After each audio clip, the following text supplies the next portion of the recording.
आपको ये जानकारी होनी चाहिए कि आपके सामने कल ये विषय कोई आपके बच्चे रखें, क्योंकि बच्चे भी तो कई बार सवाल पूछते ही है ना माँ बाप से कि माँ ऐसा क्यों हुआ, तो आप बता सको आपको। और मैं आपको एक बात बहुत जिम्मेदारी से समझा रहा हूं,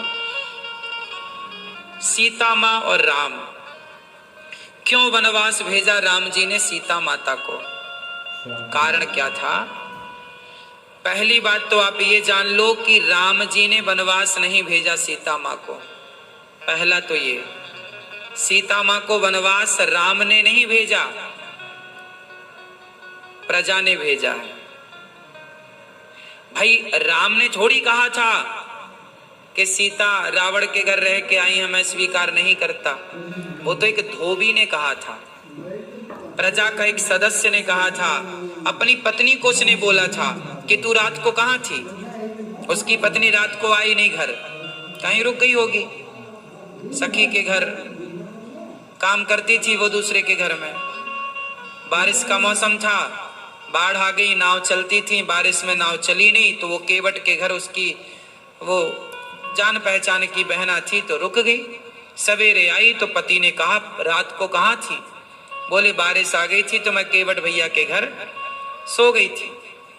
नहीं, अब मैं तुम्हें स्वीकार नहीं करूंगा। तुम रात कहाँ थी? मैं कोई राम थोड़ी हूं, मैं कोई राम थोड़ी हूं जो सीता वनवास रावण के घर रही और राम ने स्वीकार कर लिया। मैं तुम्हें स्वीकार नहीं करूंगा, याद रखिएगा। कुछ लोग ऐसे होते हैं, उस धोबी ने राम का नाम क्यों ले लिया कि मैं राम थोड़ी हूं? क्योंकि उस समय राम ही सबसे बड़े थे। और आदमी बदनाम किसे करना चाहता है? छोटे को कोई बदनाम क्यों करेगा? जो है नाम वाला वही तो बदनाम है। जिसका नाम है उसी को लोग बदनाम करते हैं। और जरूरी नहीं है कि जो बदनामी हो रही है वो सही हो, उसके पीछे का कारण भी तो जानना चाहिए। भाई भगवान राम को यदि सीता माँ पर संदेह होता तो सीता माँ को उसी दिन छोड़ देते ना जिस दिन रावण के घर से आई हैं। फिर अयोध्या क्यों लाए?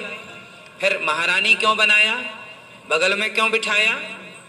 इसका मतलब राम को तो सीता माता पर कोई संदेह था ही नहीं। वो तो पति पत्नी बड़े प्रेम से थे।